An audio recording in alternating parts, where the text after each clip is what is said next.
This is Eric Gardiner with the Hey Eric podcast. We're on episode 34, and today we have an awesome guest, Jaleel Roberts. We've worked together for probably 3 or 4 years. Yeah. Yep. Jaleel, he's been in real estate for probably 4 or 5 years now. Coming on 5, yeah.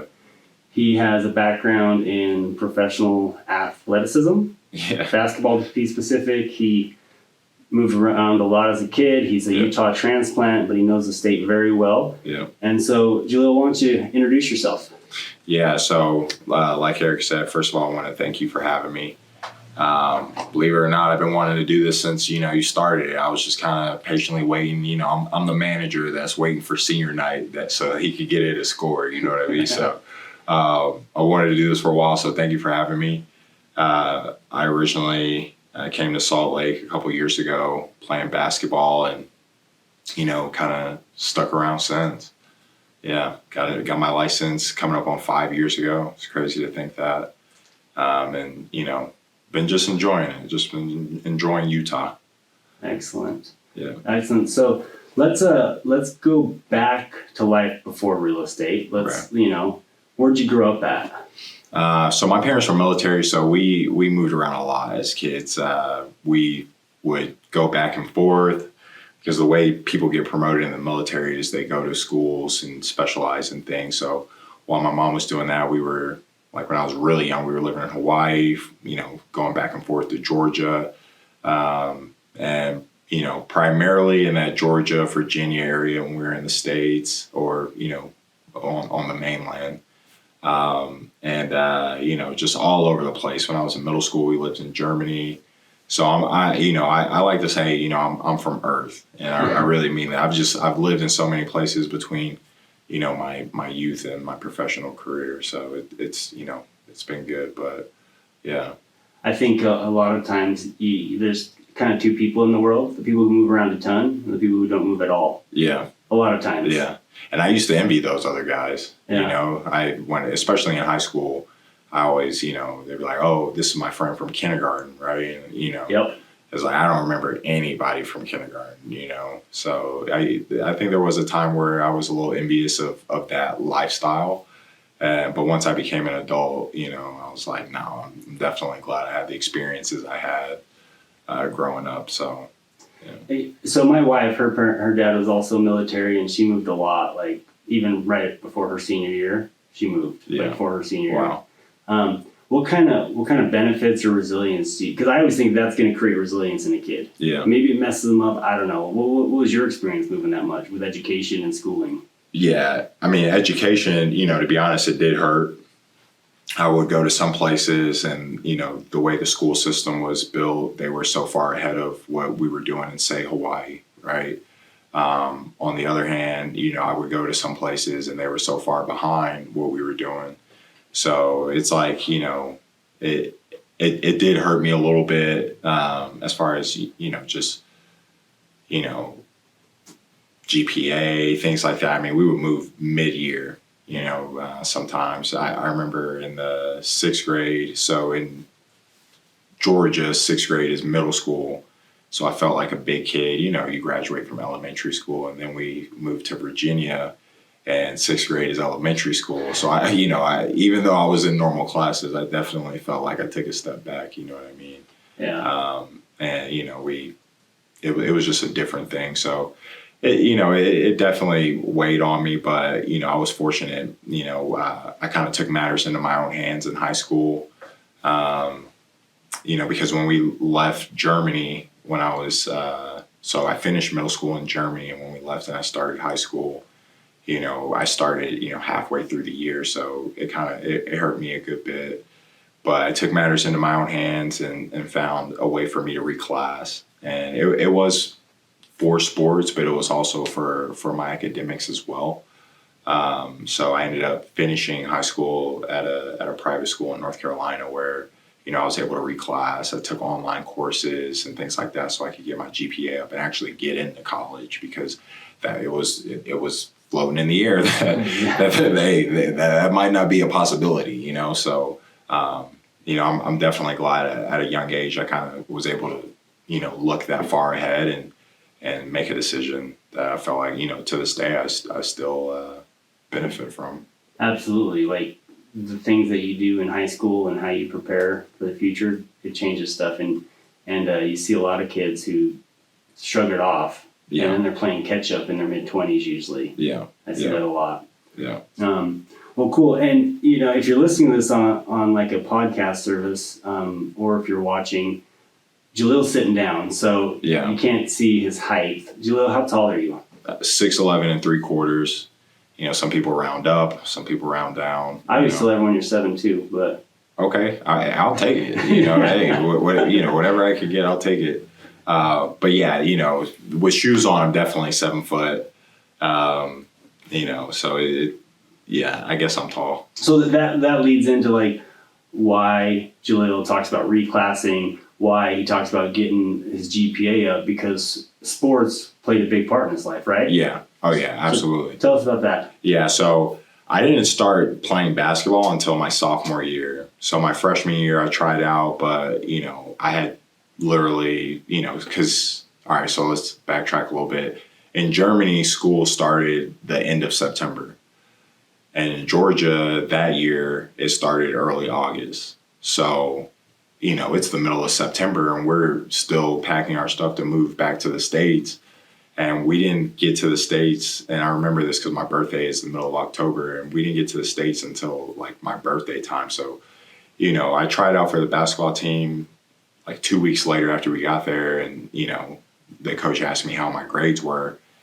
And literally every teacher, with the exception of one, just gave me a 0 for everything that I wasn't, that I didn't complete because I physically was not there. And they didn't really have a blueprint of how to handle that type of situation. You know what I mean? Uh-huh. Guy just comes in, usually they're coming, a student will be coming from a different school and have some sort of transcript or something like that.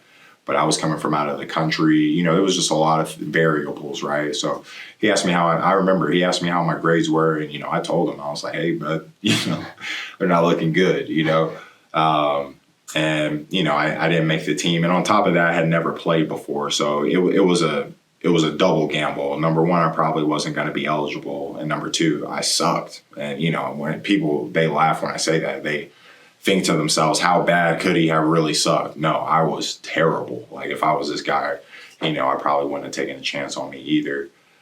So we ended up actually moving just to a different part of town. And I ended up going to and I didn't realize this at the time, but I ended up going to the rival high school. And everybody was calling me a traitor. I was canceled before being canceled was even a thing. I was locally canceled, right? Everybody was, they have an opinion about what I did. And at this point, how tall are you compared to other kids? So my freshman year in high school, I was 6'6". Okay. Yeah, 6'6", couldn't dribble and chew gum at the same time. I was all types of out of shape. It was all bad. But I will say this, and if anybody's watching this from Augusta, Georgia, that team I got cut from, they lost all their games. So that goes to add on to how bad I was. Yeah. That team won 0 games. But yeah, so we, I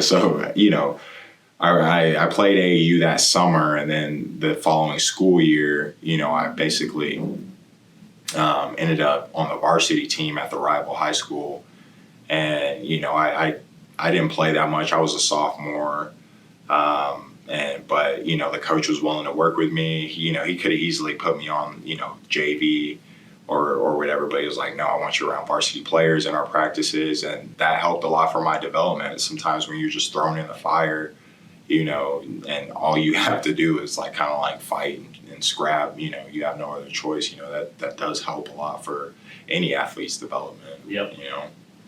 Yeah. So from there, I honestly, I didn't really know what I was doing, to be honest, offensively at all, but I knew that, blocks were a thing.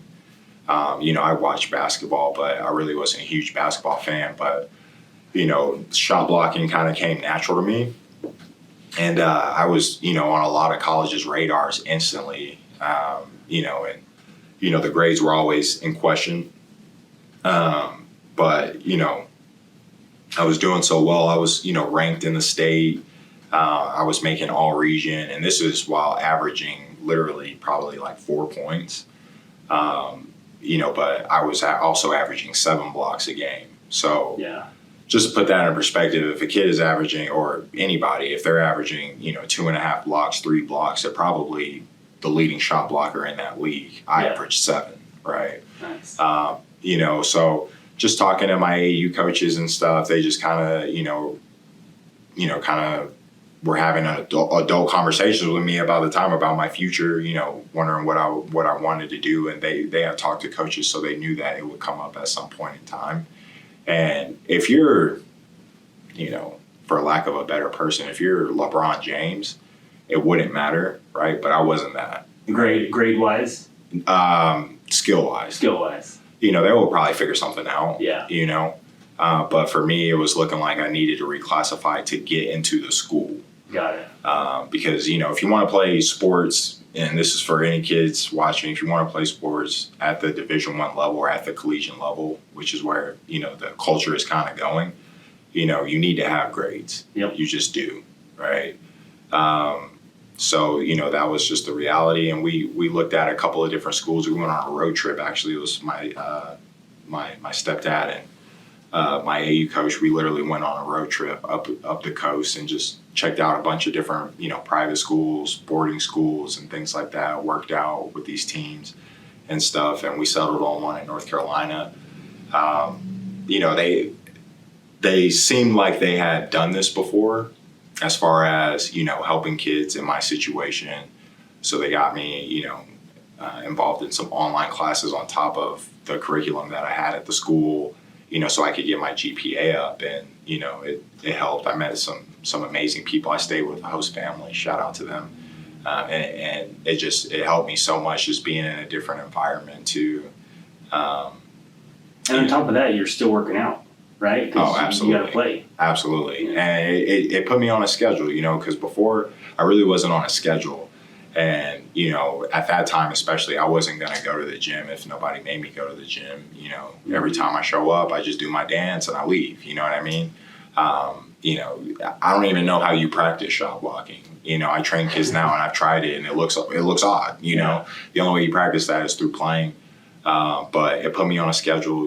My coaches, they would have me come into school early, right? I would work out before school, then I go to school, and after school we have practice. And it was just all working on my game. And, I saw leaps and bounds in my game from where I was before. And I ended up going to UNC Asheville. I had offers from other schools, but, shout out to Coach B, shout out to Coach Nick. They just recruited me so hard. Every opportunity they had to recruit me, they would, because the way the NCAA works is you can't just call a kid whenever you want. You can't just go see a kid whenever you want. That's considered stalking. So, they have rules. I think at that time they could only call once a week. They could only visit you a couple times a year. They could talk to your coaches as much as they want to, but they just recruited me so hard. I had no doubt in my mind that they wanted me to come there. So, I felt comfortable, and, again, that was one of the best decisions I made going there. Yeah, that's awesome. That reminds me of the saying that one of my business coaches said to me, what you appreciate appreciates. Yeah. So, by them recruiting you so hard, they were appreciating you. They appreciated your talent, your skill, maybe your work ethic. Oh, yeah. And then, you appreciate back by choosing them, by working harder, by thanking them even, 15 years down the road, where it's like, they helped. They helped a lot. Oh, yeah. And, on paper, to be honest with you, it was a gamble, you know what I mean? And, they took on that risk, and, I wouldn't say I was the best, we already talked about how I wasn't a great student, right? But, I wasn't the best, at a lot of things, right? I just, I had a lot of growing that I needed to do, and they were patient with me. And, towards my junior and senior year, I felt like we really started to, see the benefits of that. And it was just their belief in me, Nice. So when you got there, what happened with NCAA eligibility and playing, and how did it shake out? Yeah, so when I first got there, we had seven seniors, I believe. So it was very, and they had already won a championship too. So that helped, the persuasion process. All the guys that, with the exception of one that won a championship the year before, were coming back. So, I already knew that the culture was going to be good. I got there and, I got to be able to just learn from older guys. And, I didn't play a lot my first 2 years there. But we won our conference championship and we went to the NCAA tournament. And that's a great experience in itself, right? Not a lot of people get to experience March Madness, but, we experienced that. And almost doesn't count, but we almost were the first 16 seed to beat a 1. The first 16 to beat a 1 seed was actually done by a different coach that recruited me from a different school, but that was years later. So it was just an exciting time. And to this day, I mean, if you watch that game, everybody was saying that, we kind of got screwed over. They were saying we got robbed on ESPN. Not that it made us feel any better. It just kind of validated what we were seeing with our own eyes, and I still make fun of some guys that were on that other Syracuse team.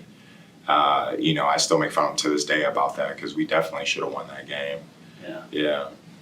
Oh, cool. So is that kind of the end of college, or did anything else stand out to you during that period?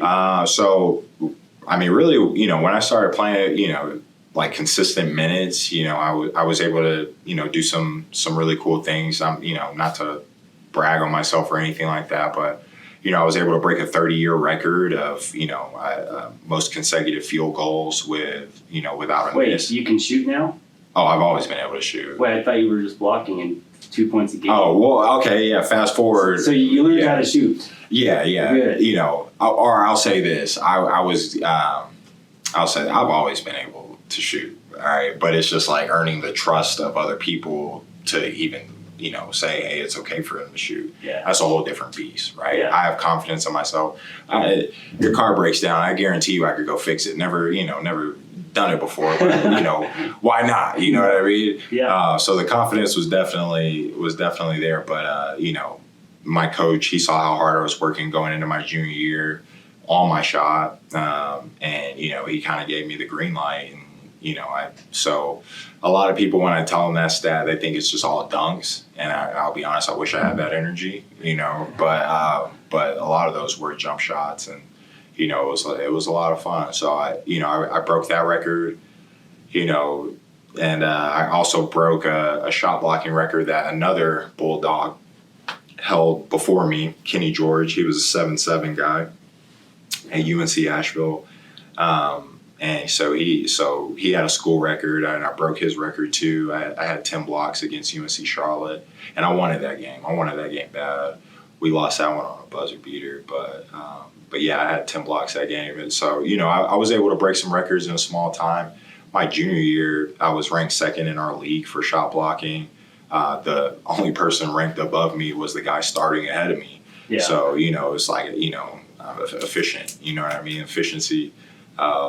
And that's kind of, I use that word a lot in every aspect of life. Like, no matter what I'm trying to do, I'm trying to be efficient. And I definitely learned that through basketball. You get a little bit of time, do a lot with it. Yep. Yeah. Efficiency, time management, all those things matter a ton. Oh, yeah. So what'd you end up taking away from college? What degree? What else? Yeah. So I got my degree in psychology. I felt like I definitely, it was definitely one of those degrees where, I kind of knew a lot of people in my family that were involved in the mental health space, still are to this day. My uncle is a therapist. My aunt is a therapist. Actually, I'm sorry, I have 2 uncles that have been therapists and an aunt. So, I definitely, wanted to be involved in that mental health space in any way, shape, or form, whether that's helping youth or something like that. And, from what I learned, it also translates to sales. Believe it or not, there is a psychology involved in sales. So, I just knew that, you can learn this one skill and it's a transferable skill, and it's extremely universal and useful. Mm-hmm. So, I got a degree in psychology. And, after college, I started talking to agents and stuff like that. And, That's how I got into my professional career as a basketball player. But, to be honest with you, before, agents were actually talking to me, I didn't think I was going to play professional basketball. I know a lot of people might find that hard to believe. I mean, I would daydream as a kid and stuff like that, but, I don't know. I knew how hard it was, and I knew that opportunities weren't coming cheap. And, I didn't know that I was on anybody's radar. And looking back on it, it's actually funny because before games, when teams would, come watch me play, I didn't even know that they were coming to watch me play. They would actually always tell me, I don't know if they were doing this on purpose, but they, like, for instance, the Jazz, they were like, the Jazz are here at our game. They're here to watch this other guy. You know what I mean? And so they wouldn't, like, I don't know if they were trying to do that to, like, protect me. I wouldn't, like, that sounds like a good idea, because if they say it's not for you, then you don't feel like the weight of, I got to perform really good today, or I'm never going to make it. Yeah. But if they're there for someone else, you're like, okay, that's cool. They're here for him. But so they're going to see me too by chance. I think that's a good strategy. Or they wouldn't tell me at all. Like, when I actually got in the mix of things, I would have, personnel come up to me and say, I was at your game when you guys played Longwood. And, I saw you do blah, blah, blah. And it's like, wow, I didn't even know that, right? I just assumed they watched it through the film service Synergy that everybody was using at the time. They probably still use it, where you just have access to clips. If you want to see a team's makes, you can watch all their makes. If you want to see all their misses, you can watch all their misses. If you want to just watch individual players, right, you can break it down that way. So I just kind of just assumed, but, there were teams coming to my games, and, that was a lot of fun. But, I had, an agent that, reached out, and, he was kind of, he was talking my language, coming from not knowing if I was going to play, and already thinking about other options to, hey, I can get you a workout with these few teams, that was, and other agents weren't doing that. They were talking about, going to other places that I didn't want to, so, I signed with him, and, we trained in Atlanta that summer, and ended up doing Wizards Summer League. From there, got invited to another camp in Vegas because I didn't play a ton during the actual games of Summer League. Mm-hmm. But some people saw me, and, they were like, hey, come to, this other camp where it was more low key. There's not the cameras, there's not the lights, there's not the, the oh, you owe me a favor, right? There's none of that. We're just getting work in. And I wouldn't even say I did amazing at that camp. I just came, put my head down and worked hard. And they invited me to training camp after that. And, that was an amazing experience. We got to, we played games in Miami, Toronto, we played a Brazilian team. Sometimes they do that, like you see, last year the Suns lost to that team in Australia. Mm-hmm. Shout out to CJ Bruton, who coached that team. He also coached me in Australia. But yeah, so, it was just cool. And after that, I ended up, that's how I ended up in Australia after that. I was, and then, from there, after I played in Australia in the Southeastern Australian Basketball League, or SEABL, as they once would pronounce it, the league has disbanded now, but, and then from there, it's sometimes it's crazy how things work because, I left Australia to essentially try out for Summer League again, right, with the Wizards. And my coach in Australia kept saying, hey, my guy for the Bucks, he wants you to come play Summer League. But I had already done so much with the Wizards. I didn't want to, I wanted to maintain that relationship. So I went and tried out for them. I didn't make it. And, a bunch of people just kept talking to me about the Bucks. They just kept talking to me about the Bucks. So I didn't make Summer League, but I went back to that other camp that I went to the year before. And basically the last day of the camp, guys are usually flying out, going back to their situations. So the teams, whereas like before we'd have like, let's say the Wizards and the Sixers all the guys that you brought are on the same team. We had guys leaving, so they put me on a team with some guys from the Bucks. And I still remember this vividly because I felt like it was like at that moment I knew like there was something good going to come from this. We were doing situations. So for anybody that doesn't know what situations are, it's like, okay, we got 30 seconds, you're down 5, win the game, right? They just give you different situations or scenarios and the ultimate goal is to win. And they were like, you're down 1, there was just a jump ball, go win the game. We had like 2 seconds left and the coach drew something up. So I tip it to a guy and then I just sprint to the basket and he lobs it up and I dunk it and we executed it and we won the situation. It was the last situation of the last day of camp, right? There was just so many lasts and it was just like, I felt like it left a lasting impact. And, so I was sitting on my couch after the camp, sitting on my couch watching TV and my agent calls and he's like, pack your bags right now. The Bucks want to bring you into training camp. And, somebody had got hurt because usually like a month before camp officially starts, they have guys that are working out, playing pickup and things like that. So somebody got hurt and, they remembered me from that camp and my agent got a phone call and he called me and it's actually funny because he was trying to like get me out on the very next flight. So the team's booking the flight and, through packing and stuff like that, I was about to miss my flight. Like I was literally leaving the house when my flight was in 30 minutes. I'm panicking, we have our house in Georgia. It's virtually in the middle of nowhere, right? Like, so, I'm like, this is when Uber had probably just come out, I'm ordering an Uber and, the guy pulls up and I'm like, I'm calling my agent and I'm just like, hey man, I think I'm going to miss my flight. And, and then I look at the itinerary and I see they booked the plane ticket for Augusta, Maine, not Augusta, Georgia. So I got a little grace there, God was looking out right there, you know what I mean? So, he called and was like, hey, you booked it for the wrong city. So that gave me enough time to get to the airport because I was literally on the next thing smoking out of there. That's awesome. That's very good. So then you were at the Bucks, you played in the D League for a little bit. And then, so what brought you to Utah? Yeah. So after training camp had ended, basically, they usually do an exit interview.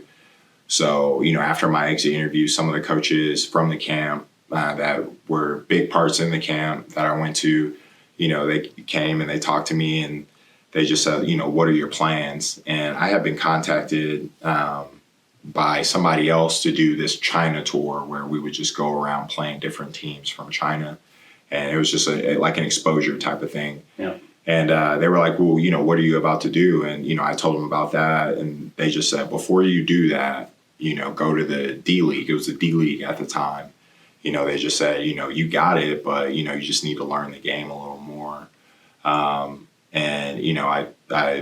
I'm a straight shooter. They shot it straight with me. I took their advice. I ended up getting drafted 2nd overall in the D League draft, not the NBA draft, the D League draft, but still, honored to this day. I got drafted by Santa Cruz and, I was there for some time and, it's a business at the end of the day. And, I ended up getting traded from there to Salt Lake because they had a guy leaving to go to China, actually. They traded for me. I'm not sure the specifics of the deal. To be honest, I really didn't care. Yeah. And when I got there, somebody, I don't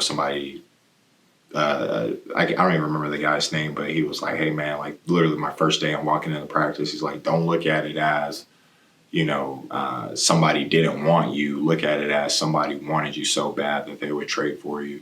And I'm not gonna lie, it made me feel a lot better. That was my first time ever getting traded or anything like that. So it did make me feel a lot better. I know it sounds a little cliche to say, but fresh off the plane, I knew it was different. Like something was, What year was this? So this was December of 2016. Okay. Yeah. So we still had culture shock in Utah in 2016. All you Utah, no, just kidding. So I say that because I moved here in 94 or 95, and granted I was in grade school, but it was different because I moved from LA to here, and I was like more wound tight, I guess.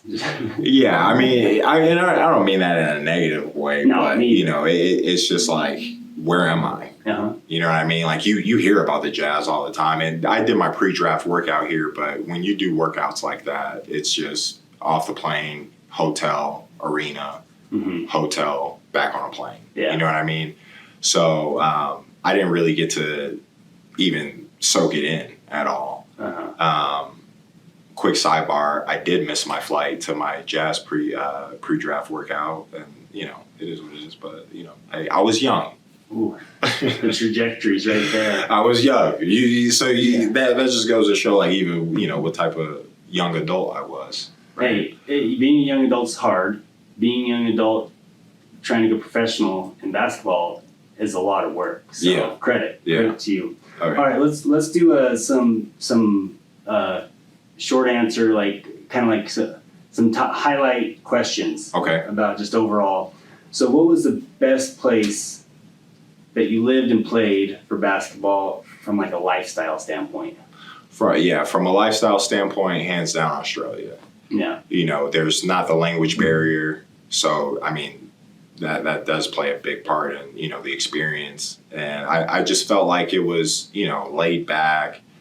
Everything was extremely expensive there. I will say that. You know, we were talking about gas prices here. Gas prices at that time were insane, and you know they do it by the liter. So I have family in Australia and New Zealand. Yeah. And my uncle, he would come here and do like a sabbatical every 5 years. Okay. And they used to fill up an entire shipping container, like that you put on a freight boat. Yeah. They'd fill that up with stuff. Oh yeah. And ship it back. Like they bought roofing supplies to re-roof the house. Ship back roofing supplies. Like that's how crazy it was. Yeah. But you know what is crazy though? Now that I've kind of been able to kind of sit back and, you know, smell the roses a little bit, you know, Utah reminds me a lot of where I was in Australia. Not necessarily, you know, because where I was in Brisbane, it is closer to the coast, right? Mm-hmm. Not necessarily the way the, you know, layout is of the land. Comment down below if I could have worded that better, right? But you know, it's just always felt safe. Yeah. I'll say this: I didn't realize that we didn't have a lock on our door until like last week I was there. I was leaving the house and I was like, you know, I've never locked this door before, and then my landlord was like, there isn't one. You know, we just don't worry about it. Nobody's stealing anything here. Yeah. So it was definitely a lot safer. You know, like I said, super laid back. Everybody is in construction in one way, shape, form of another. You know, so yeah, definitely when you take away the overall aesthetic, right, of the mountains and everything like that, the cultures are very, very similar. Yeah. Nice. All right. So, what's the best place you played? Like for basketball, just the basketball side of things. Oh yeah, the best place that I played, it would have to be between Mexico, the Dominican Republic, and Malaysia. You know, and you know, not my top picks. I wouldn't guess that at all. Oh really? But that's cool. Yeah. Right? Yeah, I mean, you know, the NBA stuff was it was cool. Don't get me wrong, but Malaysia, you know, that was my first professional. And I did skip over that. Before Wizards training camp, I played in Malaysia in a tournament, and I got to see that basketball culture grow so much. I played there, you know, 2 separate times. No, I played there 3 separate times. And the year that I played there was the first year they did that tournament, and we were driving around locally to other parts of Malaysia, you know, to play other teams and stuff like that. The way they did the tournament was awesome, you know. And then we won the championship. Sorry about that. Where we won it. And, you know, we won the championship, you know, so, you know, going into training camp, I did have that confidence, but, you know, it's just a different beast. And because we won, you know, when they invited me back and the tournament was bigger, you know, they just know how to treat a guy. I'll just say that they know how to treat a guy. Expensive dinners all the time, and you know, bonuses were awesome. Shout out to them. You know, and I'm gonna be shouting out everybody because I have so much love in my heart for everybody that, you know, I came across on my basketball journey. You know what I mean? It's you meet so many great people. Oh yeah, absolutely. Well, cool. All right, well let's next question. Like, so these questions I want to ask are less history and more about what you're doing now and how you're developing, I guess, either your business, your life, your family. Like, you're married now with a daughter.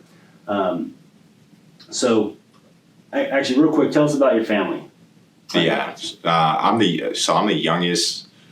I'm the youngest of 3 kids. I have an older brother and an older sister. I'm also the youngest grandchild.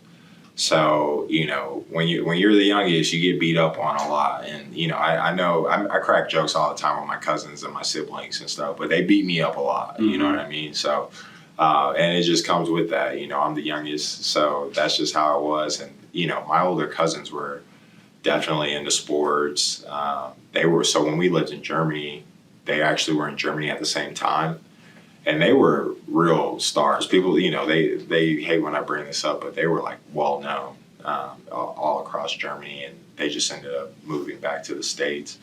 But and that that kind of there was that support there, right? Where Mm-hmm. they would tell me all the time, like, we never would have thought that you were going to play sports. I was a completely different person before sports. Yeah. I was that kid on the couch. You can't get him off the couch. He's playing video games. Yeah. So it's just cool. So I don't even know what size family that is. I don't even know if it's a small family, big family, but It's average, probably. Yeah. 3 kids, that's average. Yeah. What about your wife? Yeah. So my wife is, I met my wife when I was playing with the Stars. And, we were while I was overseas, we were long distance, and I'd come into Salt Lake when I wasn't playing, or, summertime to train and stuff. And, she's 8th generation, Murray High School graduate, you know what I mean? People don't leave Murray. I got some friends like that too. Oh my goodness. I pray for us, because, hey, not being from here, I just can't appreciate other places. You know what I mean? I'm like, ooh, Mill Creek would be nice one day, and Holiday, Yeah. But her family, they love that Murray. They love that Murray High School. They love everything about Murray. Yeah, my friend, she went to Murray High, and now she's an administrator there. Yeah. Yeah. Yeah. She's been decades of Murray High. Oh yeah, they had me drinking the Kool-Aid. Yeah. You know what I mean? I was a part of the diversity and inclusion task force. I was helping out in the community, working at the food bank. Nice. So Murray's a really cool community. Nice. All right. So Jaleel, why did you get into real estate? So you asked me the best place that I played, but the worst place that I played, and I don't even want to give that country any clout of any form ever, but one of the worst places I played, it was probably one of the most depressing times of my life. I just found myself trying to just mentally escape from my situation, and I was just consuming a lot of real estate information. I was watching Grant Cardone all day, every day, just, looking at real estate stuff. And, sometimes you just kind of find yourself, thinking I probably could do something else. You know what I mean? So it just kind of stuck in the back of my head. I just was consuming so much content that, after a while I kind of, knew I was going to get into it in some way, shape, or form. Yeah. And, it just honestly happened naturally. And, I've loved every minute of it. There have been some times, where, starting any new business is tough. So, in the very beginning, it was tough, but we're here now. That's right. Yeah. That's right. Well, so how did it go when you started, I guess? So take us from like the beginning, where it's like, what am I doing, to I'm moving now. Like I got some traction. Right. So I'll tell you, like, my first couple of deals, I was so excited to be helping anybody at that point in time. Like, what do you want me to do? And it was actually a guy from Canada. So it was, I would just FaceTime him and go show him condos. And believe it or not, he didn't actually see that condo until like 2 years after that. Cause are we allowed to say the C word on here? What's the C word? COVID. Coding? COVID. Oh, yeah. You can. Oh, okay, yeah. So he basically, you know, I'm FaceTiming him, showing him all these condos, and the whole time he's like, I swear I'm going to buy something. I swear I'm going to buy something. And, you know, I'm just like, you know what, bro? I literally have been door knocking for the past 8 months. Like, this beats that hands down. You know what I mean? So at this point, you know, if you say you're going to buy something, I believe you, you know. And I didn't know to ask for like proof of funds. I didn't, you know, I was just like, hey, like he says he wants to go look at houses. I just show up. Like he was so cool. Whenever you're available, just call me. We'll FaceTime and, you know, you can show it to me. So yeah, I just, you know, I was just so grateful to just be helping somebody, anybody, right? You know, I had just bought a new car. Hey, there's another saying, if your back's always against the wall, then you got to keep working all the time. Absolutely. And I love keeping my back up against the wall. So yeah, like I was just like, hey, like we could do this all day, every day. And I actually, originally he wanted it because he's a skier. So, you know, Salt Lake or Utah in general, Wasatch back is really good for skiing, but he didn't want to buy in Park City. Yeah. He wanted to kind of buy something in the valley and then drive up.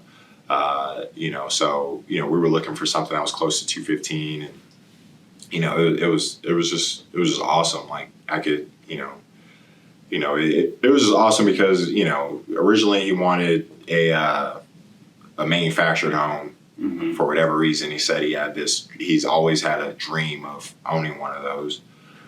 You know, I was like, all right, well, let's do it, right? And then he was just like, now that I'm kind of seeing it, I don't think I want to do it. And, you know, so I talked him into this condo. I won't say I talked him into it. He made his own decision. Yeah. But, you know, and that's kind of how that. So I, you know, talk about, you know, salesman skills. You know, we went from looking at $100,000 manufactured home to $200,000 condos. I mean, you know, that's sales for you. Well, and that's also, guess what? There's no lot rent on a condo. While there is an HOA, it's probably like between 200 and 400. Lot rent on a manufactured home is like 700 to 1,000. So it's sixes for him, and he got something that's easier to resell, in my opinion. And you know, truth be told, he didn't like the neighbors. Yeah. You know, he, you know, because listen, I was so happy to be talking to anybody. I was knocking on the neighbors' doors with them on FaceTime. Like, hey, how do you like the community? Oh, that's gold. How do you like the community? And, you know, they were all super duper old. And he was like, I just said, no, I'm good on that. So, yeah, that, you know, that's kind of how that happened. But it took me a while. It definitely took me a while. You know, and I don't know if you knew this already, but that was when I had, you know, joined you guys. I was with a different brokerage and, you know, I had no traction. I was running around with like a chicken with my head cut off, just trying to, you know, find anything. So yeah.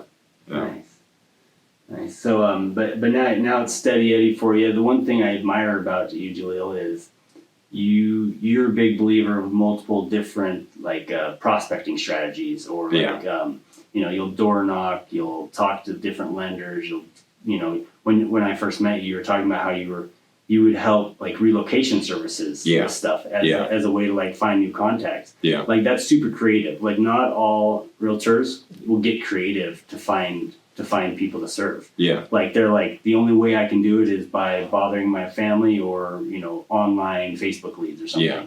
When there's many ways to find people to serve. And that's why I'm a big proponent of the whole like a wagon wheel of, you know, lead generation, where it's like door knocking, mailers, thank you cards, you know, online leads, whatever it is, because there's no one way. Yeah. You got to find good ways, and then you got to be consistent in the handful of good ways that make sense for you. Absolutely. And that's the thing for me, you know, I had to find out the hard way that I needed to be consistent. And, you know, I would, you know, door knock for a week and then not do it, you know what I mean, for a couple months. And then it's like, oh, a week on, a couple months off, week on, a couple months off. And, you know, I just wasn't really seeing the results I wanted to see. And when I finally, you know, you can learn a lot through your successes, you can learn a lot through your failures. But one of the things that I realized is, you know, I'm door knocking all these random places, right? But if I just said, hey, I want to target these 6 areas and they're going to see me, 4 times a year, right? And you create some structure around that. Yeah. You do have time to do other stuff, right? And feel comfortable about it, Yeah. because I don't know if anybody else is like me, but I started getting paranoid that I'm not doing enough real quick, so that was kind of like for me, like where I, in my gut, felt like this is what I should be doing and it's going to be the best use of my time. And I just started to realize like people started remembering my name, people started calling me, even if it's for random questions, because that's what I tell people, I don't care how big, how small, call me if you have a question, because it truly does. And also it helps me get better at what I'm doing. Yeah.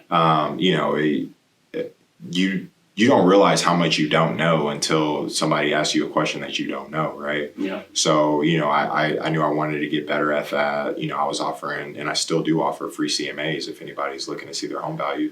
So, that's just kind of how it was. Because the more you talk about it, the more research you do. I find myself naturally doing research through trying to help people.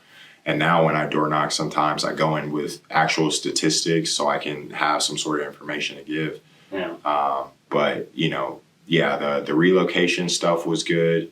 I kind of outgrew that. And, I'm glad I did. That's kind of what it was for, right? It was more of a stepping stone. But, it allowed me to help people who were similar to me. When I first got here, I didn't really know a lot about the area. So the type of stuff that I would, welcome packets and things like that for, national corporate housing were, like I had to do that stuff. Now if a client from out of state reaches out to me, I just know how easy it is to find that information because, I'll say this, I've never been the smartest kid in the class. I was the kid actually praying the teacher didn't call on me. But I was always resourceful. If it was a project, that was probably going to help my grade, right? Because I was just, I've always been resourceful. I'm going to figure it out from that standpoint. Yeah. Nice. Yeah. Early on in my career, I started knocking doors and kind of sending mailers. And the first listing I got out of that was from a door hanger I left behind. Okay. I knocked on the door, no one answered, so I left a door hanger. And they called me, I don't know, a day or two later and invited me over to do a listing presentation. And we listed and sold their house and they retired and moved out of state. Yeah. There's results everywhere. It's just being in front of the right person at the right time typically and actually knowing your stuff. Exactly. The right time, right? And that's the thing. That's why, before I would, the inconsistency of it all, they're going to sell their house probably, but it's about being in front of them at the right time. And that's something that, I had to slowly realize, they might see you one time and then if they don't see you again, you're not top of mind. They ran into somebody at the supermarket or they met somebody at a party or, their sister's telling them to use their realtor. Right. And you're not going to get that at bat, because, I personally feel like if I can get in the door, hey, it's game over after that, So. All right. Well, so transitioning to another thing, Jaleel, what's a common myth about you that you can share? Oh wow, a common. It's a really good question. I think we work related. Obviously, you've demonstrated your grit and determination in basketball, education, and in real estate. So in any of those, what's something someone might not think about when they think about Jaleel Roberts? They might not think I'm a realtor. Yeah. And that's why I wear shirts like these. Because naturally, people gravitate towards me. They ask me questions about basketball and stuff. So. I feel like people commonly are surprised that I'm even in real estate sales. That's probably a big one. I don't know. I don't know. I really don't know what a common misconception is for me. Right. Other than that, you don't have to have one either, so don't worry about it. So looking back at what you know now, what's the biggest piece of advice you give yourself? And I'm curious regarding real estate and regarding, basketball. And this is something that I have learned like fairly recently. If it's not in some way, shape, or form adding value to what you're already doing, don't do it. Yeah. Do you have an example? So I've in the past been somewhat of a shiny object guy, right? Every realtor is. Every salesperson is. They think something's going to fix something, and really it's just work fixes. Yeah. So, for me, it's more so like, especially in the beginning when things were going rough, I was like, man, I'm probably not built for it. I probably need to get into this or get into that. And it's just like, instead of having that mentality, have a mentality of how can I help this work, right? How can I help real estate work? Whether that's through, and it goes beyond door knocking, but for me, I'm not from here. So how am I going to meet people, right? Figure out ways to get involved in the community and things like that. And, just get in front of people, like why else would I, join a task force for Murray City, right? Is, I want to get in front of people, you know what I mean? And, it's just little things like that versus, trying to work on a project that, like, for instance, I paid for somebody to start an e-commerce store, and, hey, listen, if you are watching the ad where they tell you they will start an e-commerce store for you and you'll be making $80,000 a month, like, do your own research, because that guy got taken down one of those guys got taken down like 6 months ago, and 12 more came up right after. That's right. You know what I mean? Like, they're like roaches. You can't get rid of them. Yeah. So like stuff like that kind of like it's taking away from. If it doesn't take work, if it's too good to be true, it probably isn't true. If it doesn't take work, it's probably not worth it, or it's fake. There's no get rich quick scheme. There's no this is going to be easy scheme. Yeah. It's all frickin' work. Oh yeah. Like period. And while you're doing that work, what could you be working on? Yeah. You know what I mean? Yeah. So everything that I'm doing now, has a direct correlation to my real estate business in one way, shape, or form.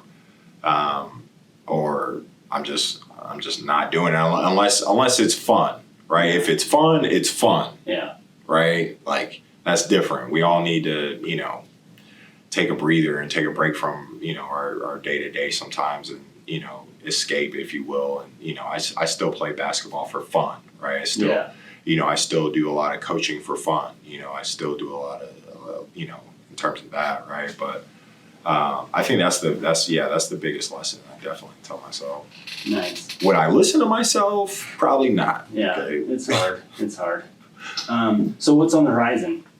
Moving forward, just keeping working, but I want to, and I am, I guess, when's this going to air? Probably in a week. Okay. Yeah. So it'll already be out by then. But, so what I'm doing now is, I want to go along with the theme, right? I'm an out of town guy.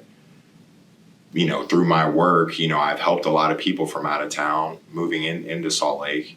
So I want to give people a taste of what Utah has to offer through, just my content, so that it's more than, hey, look at this house I just sold. You know what I mean? Uh-huh. Because I've never really been a numbers guy, and if we put the numbers aside, the reality of the situation is you have to live here. If you are planning to live here, you will live here, and you have to experience the environment. So that's something that I am doing. So I'm doing food reviews. I'm doing, hey, this is what we got to offer here, that type of content. We went to the Bees game a couple weeks ago. I rated the worst rated restaurant in Salt Lake. I won't tell you what restaurant it is. You'll have to, watch the video, but that's kind of what I'm doing. Just giving people an idea of what it's like to live here. I promise Utah, you're safe with me. I'm not going to do too much. as far as the worst rated restaurant, those reviews were already there. Yeah, you're just amplifying it. You're giving your own opinion about how bad it is. I'm the weather, yeah. And maybe it's good now. Maybe it's good, exactly, and that's what a lot of people. Script. A lot of people don't realize that. When I told the manager, he was like, "Nah, you gotta leave." I was like, "No, like you can't deny me service." Then I had to. But yeah, that's what a lot of people don't realize. Like I'm gonna always be honest with the people. If it's bad, I'm gonna let you know why it's bad. If it's good, I'm gonna let you know why it's good. Obviously, I'm gonna keep everything respectful. But everything, because Utah has a lot to offer. Mm-hmm. From sand dunes, mountain skiing, lakes, arches. Got everything. I don't leave. The food is underrated. Yeah. I feel like when people came All-Star Weekend and they were, bashing, the restaurants and stuff. Wasn't that just Charles Barkley? He's got a big voice. Maybe it was just it, right? He never left the Delta Center, though. Exactly. You know what I mean? I hate those stands, too. He had the R&R from the day before. He's that's been sitting out all day. But, I feel like people, even my friends, when they come and visit me, they're so surprised at, how much there just is to do. Mm-hmm. One of my best friends, he's been here multiple times, and he's gotten the Park City experience to the Wendover experience, right? So I just I want to showcase that to the rest of the world. I'm really tired of people saying that there isn't anything to do in Utah. I can't ski, but maybe we'll do something. Maybe you'll see me break a leg, right? Yeah, you go ski with my son. He's really, really good. He could teach me. He's been skiing since he was like 2 or 3. How old is he now? He's 9. He's better than I am. Comment down below if you want to see me learn how to ski from a 9-year-old. Nice.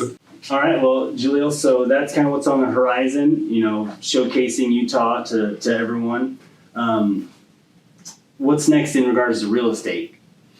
You mentioned Grant Cardone. Are you going to go down that investment side someday, or focus on retail sales? Oh, yeah. So right now I'm primarily focused on the retail sales. I thought about getting into flips. I know we've talked about it a number of times. It's something that I definitely, I look at, and, I definitely want to get into. I think content like that would be good. But that's definitely down the line. Realistically, if I had to, if I had to say, I'd probably say that's, a year or so down the line. I just, I'm still trying to master the sales side of things. But I love consuming the information. The more information I have, the better I can plan, and the better I can, and I know a lot of people will say just jump into it, but come on now. Let's just be honest, when there's money on the line, do your research. Yeah, I'll take a lot of risk, but it's all pretty calculated. Yeah. Like I got to know the downside risk. Yeah. So if I lost it all, yeah. What's my last number? Right. It can't be infinite. Right. It can't be my house that my family and I live in. Yeah. That's infinite to me. You know what I mean? So a lot of people, they don't look at it that way, but I do, and I want to make sure that I'm trying to hit a home run every at bat. You know what I mean? Or, hey, coach, I might not swing. This guy's throwing 108. Don't think I can do it. And I know earlier I said I have full confidence in myself, but it's different. It's got to be calculated. Like it's, you've got to be smart when you take any risk. Oh, yeah. Nice. Yeah. Well, you got anything else you want to plug? Where can people find you at? You can find me on Instagram mostly. If you really want to get in touch with me, you can find me on Instagram, j.roberts realtor. So it's J. Roberts Realtor. I just started TikTok in that same name. I think my cousin's gonna help me out with that. I wouldn't know what I'm doing. And my website, JaleelRobertsRealtor.com. But yeah, if you really want to get in touch with me, either my website or Instagram for sure. Nice. Yeah. Excellent. Well, thanks for coming by, Jaleel. I've gotten to know you over the last, 3 or 4 years, and it's been really awesome. That's why you're on here, is because I respect you because you do the work. Like every time you've asked me for advice or for whatever, because you do the work, because I know you'll actually do it, is why I give it. Yeah, I appreciate that. A lot of people ask for advice and then they don't execute. Yeah. They don't implement. Yeah. They just want like the freebies, the handouts. Yeah. And when people do the work, that's those people I respect the most. I appreciate that. Yeah. Yeah. And I appreciate you, you throughout my career, you've answered all my stupid questions. You know hey, there's no stupid question. Yeah. Some of them were stupid, but you're always there for it. I appreciate you. I know you're setting out, doing your thing at EXP. So I want to wish you the best of luck. And, I don't look at it as a negative thing. The way I look at it is, I have an ally on the other side, right?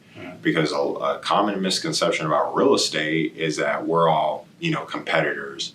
And if you are thinking about getting real estate, I'll be the first one to tell you, if somebody is going to use you to buy or sell a house, they're going to use you. There's enough out here for everybody. And I like doing deals with people I like. I remember agents that, hey, like we did a deal and it went great. And, I know you're good at what you do. So, if your clients, let's say I'm listing a property and your clients are on the other side, hopefully, you got the best offer and we can make something happen, because I know you'll get it to the finish line for sure. Yeah. At the top, people collaborate. They don't compete. I like that. They collaborate. I like that. See, we need more people like you. Yeah. Well, I can only do so much through this wonderful podcast.